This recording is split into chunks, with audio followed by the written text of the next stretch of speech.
Assalamualaikum warahmatullahi wabarakatuh. Apa kabar semuanya? Semoga anak-anak semuanya dalam keadaan sehat. Dan ingat, dalam kondisi pandemi seperti ini, selalu terapkan budaya hidup sehat, hidup bersih, dan juga jaga protokol kesehatannya. Saya ucapkan selamat untuk kalian yang sudah berhasil naik ke kelas 9. Nah, untuk pelajaran IPA pada pertemuan pertama ini kita akan mempelajari tentang sistem reproduksi manusia. Yang nantinya akan kita pelajari pada sistem reproduksi manusia itu ada yang pertama adalah pembelahan sel. Yang kedua, struktur dan fungsi sistem reproduksi manusia. Kemudian yang ketiga ada kesehatan organ reproduksi pada manusia.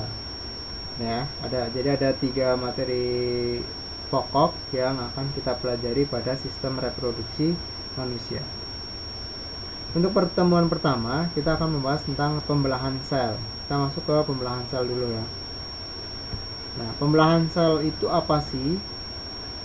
Sel itu membelah. Yang awalnya adalah 1 dibelah menjadi 2. Nah, itu yang disebut sebagai pembelahan sel. Jadi selnya dari 1 sel membelah menjadi 2. Nah, di sini di pembelahan sel sendiri itu ada yang namanya mitosis, ada juga yang namanya meiosis. Apa bedanya antara mitosis dengan meiosis? Kalau kita lihat dari ilustrasi ini, itu ada kalau mitosis dari awalnya 1 sel, dia akan membelah menjadi 2 macam sel. Kemudian selain itu ada angka 46. Yang pertama ada satunya 46, yang keduanya ketika sudah membelah juga masih 46. Ya, itu yang di sel mitosis. Selanjutnya di sel meiosis itu yang awalnya 1 akan membelah menjadi 2. 2 ini masing-masing membelah lagi menjadi 2. Jadi awalnya 1, hasil akhirnya adalah berupa 4 sel anakan. Nah, kemudian kalau yang pertama itu ada angka 46, sel anakannya ada angka 23. Kenapa? Karena sel anakannya nanti punya gamet yang separuhnya dari sel induk. Kita langsung masuk ke pembelahan mitosis. Pembelahan mitosis adalah pembelahan yang menghasilkan 2 sel anakan dengan materi genetik yang identik dari sel induk. Tadi dari 1 menjadi 2, dari angka 46 menjadi tetap 46, berarti sifatnya identik dengan induknya. Pembelahan secara mitosis terjadi pada organisme yang mengalami pertumbuhan, perbaikan, atau reproduksi aseksual. Yang mengalami pembelahan mitosis, sel yang mengalami pertumbuhan, misalnya dari 1 menjadi 2, misal pada manusia ya. Jadi awalnya kecil menjadi tinggi, besar. Nah, itu berarti mengalami pertumbuhan, selnya menjadi tambah lebih banyak. Kemudian ada perbaikan. Perbaikan di sini berarti memperbaiki sel-sel yang telah rusak. Ketika misal kita benturan, terjadi benturan atau dipukul terus memar, itu kan ada sel yang rusak. Nah, itu ada sel yang perbaikan. Atau mengalami penyakit, kerusakan pada hati, nah itu akan sel hatinya rusak, akan dilakukan perbaikan. Reproduksi aseksual. Reproduksi aseksual ini reproduksi yang tanpa mengalami penggabungan sel gamet. Jadi selnya hanya membelah. Nah, ini reproduksi aseksual terjadi pada sel-sel yang tunggal. Kemudian jumlah kromosom sel anakan adalah 2N atau disebut dengan diploid. Siklus hidup sel dibagi menjadi 2 fase. Fase pertumbuhan atau interfase, dan yang berikutnya adalah fase pembelahan. Masuk ke fase interfase. Interfase itu ada 3 tahapan, ada G1, ada S, dan juga ada G2. Interfase itu merupakan tahapan persiapan pada sel yang akan mengalami pembelahan. Tahapan ini merupakan tahapan yang paling lama dari siklus sel. Terjadi proses metabolisme yang tidak berpengaruh ke perubahan morfologi sel. Jadi kalau di interfase itu tidak mempengaruhi bentuk dari selnya atau ukuran selnya, tidak akan berpengaruh. Yang awalnya kotak ya akan tetap kotak, tidak akan berubah menjadi bulat atau lingkaran. Terdiri dari 3 fase tadi ya, G1, S atau sintesis, dan juga ada G2. G1 itu merupakan fase pertumbuhan sel dengan melakukan pembentukan organel sel. Fase S atau sintesis itu mulai mengalami replikasi DNA. Kemudian fase G2 adalah fase pertumbuhan organel. Jadi yang awalnya dibentuk kemudian langsung berkembang, tumbuh menjadi banyak itu organelnya. Selanjutnya fase pembelahan mitosis itu diawali dari fase profase. Nah, di profase ini awalnya adalah benang-benang kromatin memendek dan menebal membentuk kromatid.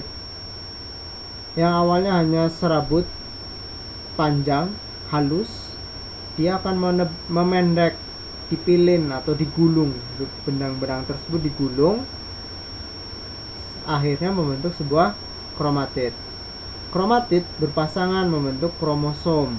Membran nukleus dan nukleolus menghilang. Nah, bisa dilihat di ilustrasinya, ketika lingkaran yang ke tengah itu semakin lama dia akan semakin menghilang. Ini adalah fase profase. Pada sel hewan, sentriol mengalami pembelahan. Sentriol tersebut memisah menuju kutub yang berlawanan. Nah, ini adalah sentriol. Yang awalnya 1, kemudian dia membelah menjadi 2, dan dia akan bergerak ke arah kutub yang berlawanan. Benang spindel mulai mengatur diri sedemikian rupa sehingga menyerupai bentuk pancaran atau aster. Nah, di metafase ini benang spindel mulai terbentuk dan semakin jelas. Kromosom yang tadi mengumpul akan berbaris ada di ekuator di bagian tengah sel. Setiap kromosom masih terdiri atas 2 kromatid yang terkait pada sentromernya. Jadi kromatidnya itu masih ada 2 pasang.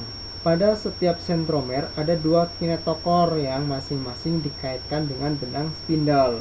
Nah, jadi nanti si benang spindel itu akan mengikat kromosom pada sentromernya. Berikutnya adalah tahapan anafase. Setelah tadi kromosom berjajar di ekuatornya, kemudian benang-benang spindel itu akan mengikat kromosom tersebut. Setelah itu, kromosom tersebut akan ditarik oleh benang-benang spindel menuju ke kutubnya masing-masing. Nah, di sini mulai terbentuklah areal pembelahannya nanti di membran sel. Setelah anafase, fase terakhirnya adalah berupa telofase. Nah, kromosom tadi yang ditarik oleh benang-benang spindel, dia telah sampai di kutubnya masing-masing. Karena sudah sampai, maka bentuk kromosomnya akan terurai menjadi benang-benang kromatin kembali. Kemudian sel terbentuk menjadi 2 macam. Ya, itu adalah tahapan pada pembelahan mitosis. Mitosis dari awalnya 1 menjadi 2.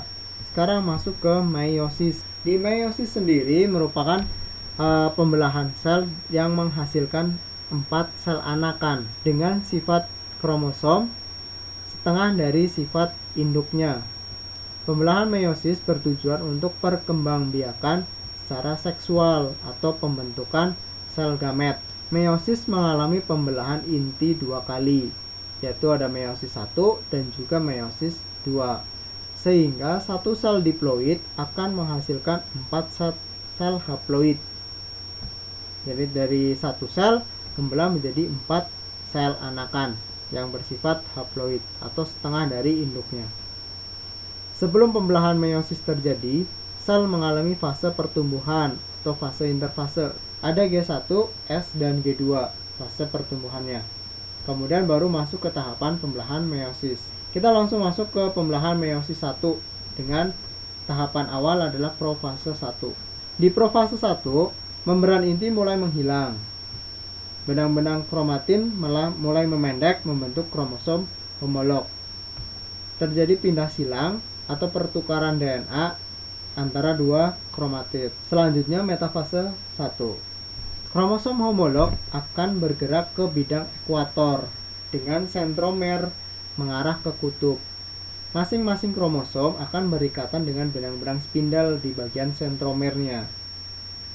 Nah, nantinya ketika masuk ke tahapan anafase 1, kromosom tersebut akan ditarik menuju ke kutubnya masing-masing oleh benang-benang spindel. Tahapan akhir dari meiosis 1 adalah telofase 1, di mana kromosom telah sampai ke kutub dan sel terbelah menjadi dua bagian. Setelah mengalami telofase 1, akan masuk ke meiosis 2 yang diawali oleh profase 2. Masing-masing dari sel yang membelah tadi akan masuk ke tahapan yang baru, yaitu tahapan profase 2, di mana nukleus yang tadinya terbentuk akan mulai menghilang kembali dan sentrosom membelah dan sepasang sentriol memisah menuju kutub-kutub yang berlawanan. Waktu yang digunakan relatif lebih singkat. Setelah itu metafase 2. Di metafase 2, kromosom-kromosom tersebut akan berdarat di bidang ekuatornya dan terikat oleh benang-benang spindel. Kemudian akan mengalami anafase 2, di mana kromosom tersebut setelah diikat oleh benang spindel akan ditarik menuju ke kutubnya masing-masing. Dan untuk tahapan terakhir dari meiosis adalah tahapan telofase 2. Telofase 2 ini kromosom telah sampai ke kutub masing-masing. Kemudian kromosom tersebut terurai kembali menjadi benang-benang kromatin. Setelah itu membran inti mulai terbentuk kembali, kromosom menghilang, menipis dan menghilang, terjadi pembelahan sel dengan hasil akhir berupa 4 sel anak. Itu adalah tahapan dari pembelahan sel. Ada tahapan meiosis dan juga ada tahapan mitosis. Untuk hari ini cukup sekian dulu. Terima kasih. Wassalamualaikum warahmatullahi wabarakatuh.